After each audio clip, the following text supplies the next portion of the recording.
All right, hope everyone's doing well. Good to see everyone back again. Start of our mini camp, 3 days of mini camp here. Everyone's in attendance.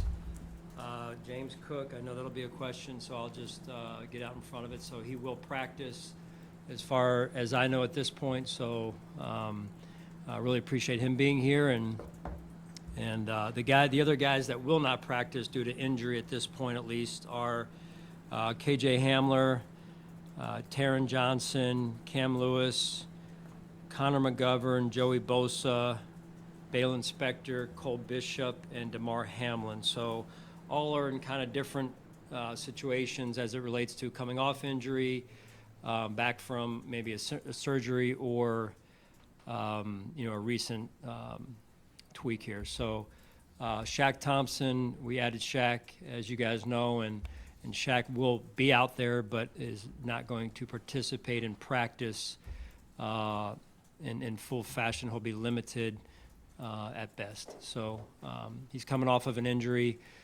For those of you that may know, may not know, he's coming off of an injury and a surgery from last season. So we're working through that with him here. So the rest of the time's yours. Just address the James Cook situation. I mean, obviously we're glad he's here. If you could just expound on that. Well, I credit James. Business is business. At the end of the day, I know he loves being around this team and the guys in the locker room, and he loves to play football. So I respect his decision to be here and be amongst the team and get some work in today. And we're looking forward to that. Do you believe then that this is over in terms of him being at training camp and everything? What does this signify anything? We're just taking it one day at a time. Yeah, one day at a time. I mean, we've all been around this league a long time, and everyone has their own situations. They're all different, right? So I think, again, we need everybody to win, and we need everybody to practice. And we expect James to be there and be there on time, but also understand his situation. Hey, Sean, on all the guys not working this week, are there any concerns about them being ready for the start of camp? Not at this point, to my knowledge, and what Nate has shared with me. So, things come up between hopefully not, but they do come up usually, over the course of that summer break, and so part of it is you get a tweak here or a tweak there, and the players and taking ownership of make sure they communicate to our training staff so that even the smallest things that we can get out in front of them. What kind of offseason has Josh had since he came back? And on to see out of him in terms of what he needs this week? Yeah, it's good to have him back. Certainly, I think it's been documented out there, at least to some extent. He got married, and now he's back with the team. So, life comes up, and it's been fun to watch him grow, and but really appreciate him being here, right? Because this is his team. He is our unquestioned leader and leader of the team. And what he does is first and foremost lead by example. So, yesterday even he was first one in our meetings that we had with the players, just in terms of the physical process. He was one of the first in line, and which I thought was really impressive, right, based on his events of late. So. How have you seen Josh grow and handle himself in light of the limelight and the attention, be it the Madden cover or the contract he signed, or getting married to a high-profile actor and things like that? How have you seen him adapt that way and being himself? Yeah, I think and this is what is, I think, really been fun to watch and really good for our community and our fan base is they have a player like Josh that they can cheer for, and he makes amazing plays, and he continues to grow as a quarterback on the field. Just as amazing, though, is who he is as a person, right? The family he comes from, who he continues to become as a young man, and what I've seen is this truly genuine, authentic person who, yes, is in the limelight, yes, is one of the top players in our league, and maybe the top player in the NFL. But he is so authentic, so down to earth, so relatable. I think that's really the connection and the cool piece about Josh is because he is who he is, in the ways that he is who he is, he's able to have that connection in our community. And again, it's genuine, it's authentic. And just again, watching him out in the walkthrough today a few minutes ago, I guess you would say you would never have guessed that he just experienced what he experienced, right? So an unbelievable ability to connect, unbelievable ability to stay true to himself and where he comes from and who he is. Did you attend? Yes. Yeah.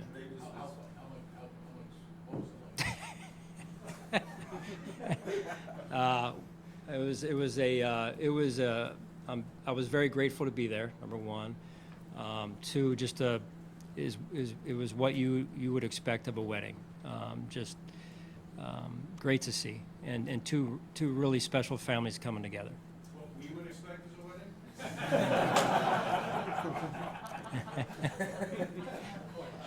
Next. We won't get into maybe what you would expect. Sean, what can you tell us about Shaq Thompson and your time with him in Carolina and his role and what his fit is for your type of defense? Right. Yeah, I mean, we drafted Shaq when Brandon and I were both there, and really good player, tough, smart. He's been through some injuries over the course of the last few years, so that's been hard to watch from a distance. And the latest one we're working through, as I mentioned earlier, with him now. But when you talk about a player that can play more than one position, you talk about a player that can help create a certain toughness or bring a certain toughness with him, nastiness to a defense, to a team. He's all about the right stuff as a player and a person. Tre'Davious was asked last week about guiding Max into this new phase of his career at the professional level. How have you seen him begin to mentor the rookie? It's, again, just like Josh, incredibly impressed by Trey and his willingness to serve, willingness to share, willingness to impart the wisdom he's gained in this league for, however many years he's now been in the league, and share that with those young players. It's incredible. Especially when they're battling for potentially the same position. I think that really says a lot about who Trey is as a person, and these words did not come from him, but when I survey the situation, I look at it like, Trey knows he was our first pick here, right? And it's almost like he feels like he's back, and he's back to play at a high level. But he's also here to help serve the future of the organization for many years to come. And I think that says a lot about who he is and his actions day in and day out. Do the injuries to Teron Johnson and Cam Lewis create a growth opportunity this week for Hancock to really get some reps at nickel? Yeah, no doubt. Anytime somebody's out, right, it's an opportunity for somebody else to step in and show us what they have. And so those are two young players that have had opportunities more so this spring. And Cole being out today, will provide another opportunity for some of those young safeties, to show us what they have. That was Matt Milano about the spring. He's not on the list that you gave. Yeah. Is that a good indication that he's where you want him to be physically right now? Yeah, he's dialed in. Physically, he looks really good, and he's just really trying to have a good off season. I think it's been the first in 1 or 2 years now where he hasn't been having to rehab necessarily. So, but Matt's always working on things, always working on his body, making sure he is in prime condition come training camp. What would make this a successful week for you guys? I think, more than anything, it's how can we continue to connect now that everybody is here. Not everybody's going to be practicing, but everybody's here under one roof to continue to connect as a football team. Just adding, say, for example, Shaq in the last 24 hours, right, is how does he integrate into who we are? The connections that he makes in that locker room, that they make with him. You know, doing that now, I believe, is important, that we get started, you know, going into training camp. That's a big piece of us this spring. That's going to have to continue in training camp, the connectedness of our team. And then the techniques and the scheme and the playbook and introducing these guys that way. And then there's this other piece over here, which was already asked about, with who's not practicing, and making sure that we can stay as healthy as possible this time of year and then through that break. So I know it's not just the next 3 days, including today, but over the summer break. We call it a break, but the players know it's time to ramp up as they head into training camp. How have you seen that new defensive line group, the guys that you brought in, kind of meld with the guys you already have? Yeah, really, really excited about those young guys.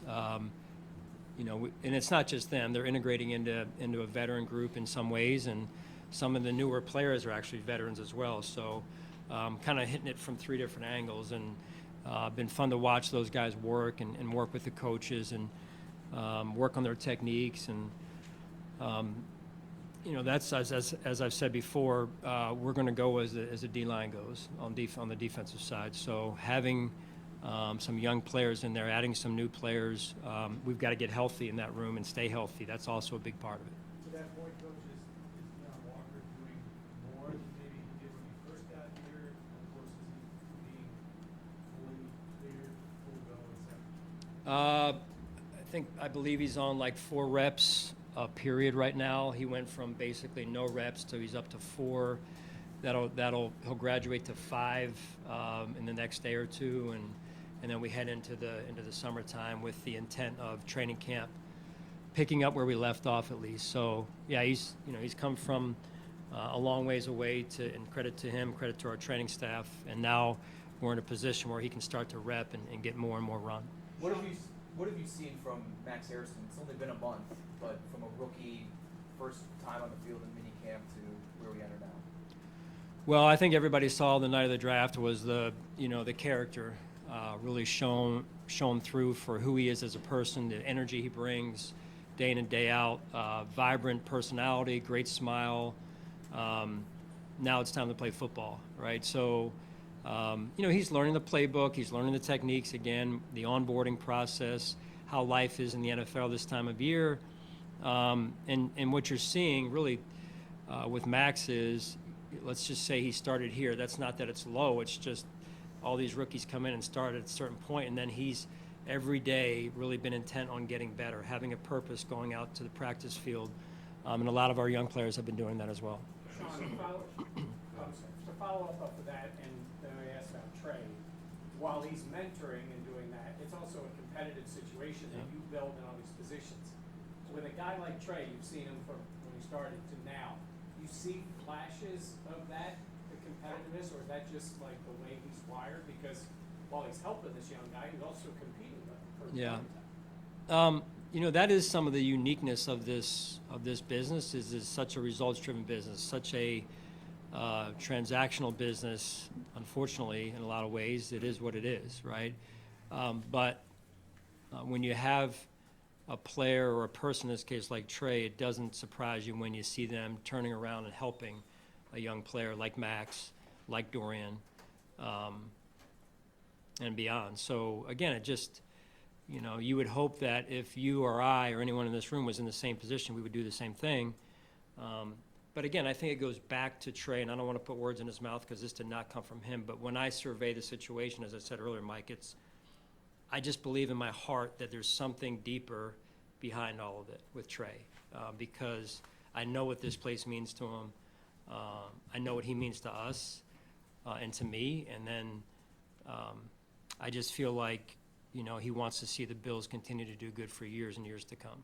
Sean, what have you liked about Jackson Hawes' approach so far, and what are some traits that it takes to be a successful, what you would call a blocking tight end?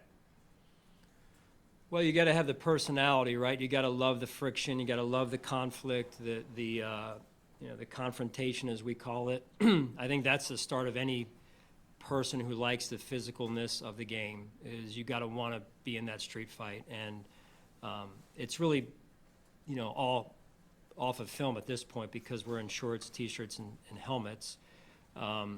But his personality does seem to speak about, he likes the noise. And some like it and some don't. And we'll see when we get in training camp. And we've, quite honestly, tried to educate our rookies on what this is now that they're experiencing and not to get too comfortable because it's going to ratchet up, and it's going to ratchet up really fast in training camp in terms of the intensity, the physicality, the speed. That's how it goes. Spring, training camp, and then preseason game, regular season game, playoffs. It just continues on. Super Bowl. That's how the league works. How have you seen TJ Sanders integrate himself into that, knowing that, as you just said, you're still in shorts and helmets, and his primary job is going to be to hit the quarterback when he can't, which he can't do right now. But Yeah. the rest of it, how has he integrated himself? In terms of the kind of the intangibles over here, yeah, he's done a really good job.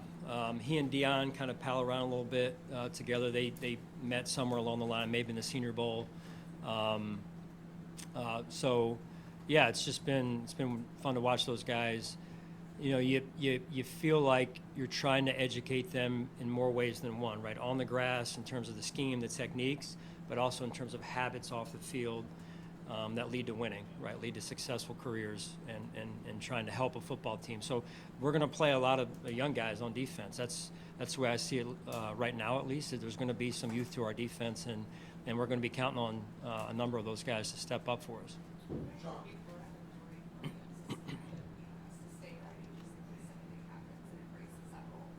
What was your first part, Kay? Yeah, continued improvement. We know who he is, and you talk about physicality. I mean, he's as physical as there is on our football team. He loves the noise. He loves contact. Now it's continued to grow in playing the position, right? And linebacker's a tough position when you're back at the third level of the defense, safety in particular. The game slows down a little bit. But when you're up closer to the line of scrimmage, the game moves faster and faster because of the indicators, the triggers. So the ability to process, you got to be able to process quickly, and add up 1 + 1. And he's really grown in that area, and I think he's closing that gap every day. Sean, I don't think we'll talk to you the rest of this week. So what's the message you generally give after this period to the guys as they leave before they come back to camp, especially the young guys, on how to kind of create that space of being ready, but also taking time? Well, we talked a lot with the veterans yesterday through their physical process as they met with our docs, and just overall checking in with them. There's guys who have already built their routines through years and years of going through it, and then there's the second and third year players who still need a little bit of, hey, hand on the back, are we good? You've got a good plan. What's your plan? Now go execute it. And then for the rookies, it's really starting from ground zero and saying, hey, this 5-week stretch. What is your plan? What do you have in mind? How much are you traveling? Where are you going to be? Because they don't know, right? And I think the best teacher is their teammates. So veteran players at their position who have been through what they're going through. And the truth is that it's no matter how hard you work, it's hard to be ready for something you've never experienced before. So that veteran leadership and the way that those guys are sharing their wisdom with our young players is a big help. And you can certainly, it's like this time of year, you can't win a world championship this time of year, but you can certainly lose it. And so in the same way with a young player, now's their time to put themselves into position. Are you going to be able to be fully ready? It's just really hard, right? But at the end of the day, you can certainly take yourself out of position fast if you don't work, if you don't have a plan this time of year, you don't execute the plan. Sean, can you compare where you were heading into your first OTAs or minicamp in 2017 to now? You were just talking about that umbrella of the OTAs and everything kind of, I want to say running itself, but compared to the micromanager maybe, how's it different? Where I was? Yeah. Then? The whole program. Yeah. Well, I had more hair then, I think, maybe a strand or two. No, I remember them just physically. I think we had torn up the practice fields, and we were forced to, I believe, practice inside or over at the stadium, which I thought was great, getting our players over there. And you know, it's just when you come in the first year, you got a lot of things that you want to get done, and you've got to pick your spots on what's actually realistic to get done and what isn't, what you can kind of get done in the days and weeks and months and years ahead. But you know, I think more than anything, it was just trying to get us all on the same page and get the right people here, and then you know, create a culture that leads to winning, the habits that lead to winning.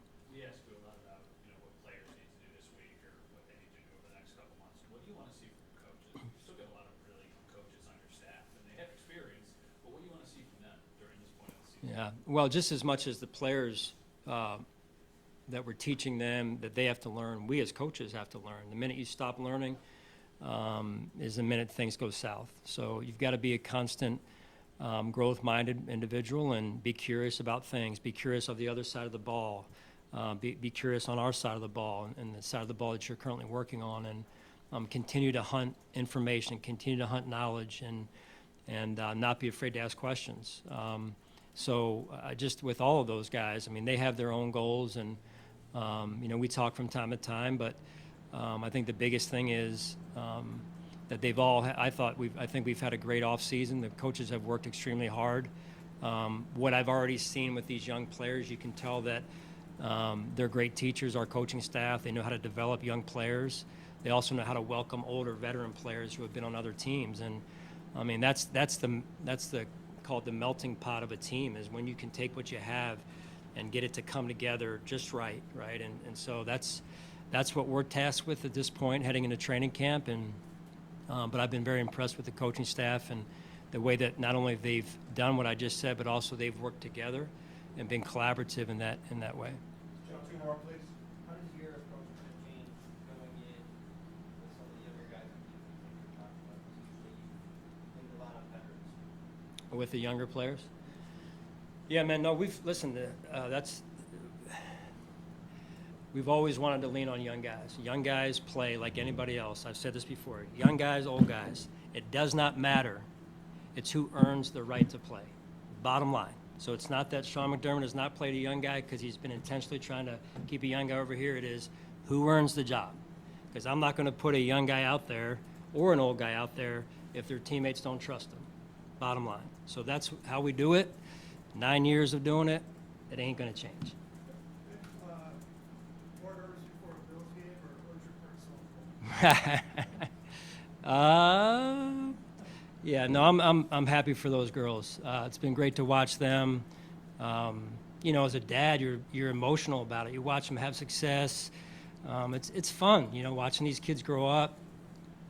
Harry's been there at the games, and really appreciate him and all the coverage he's had of the team. And you know, you're watching your kids work hard.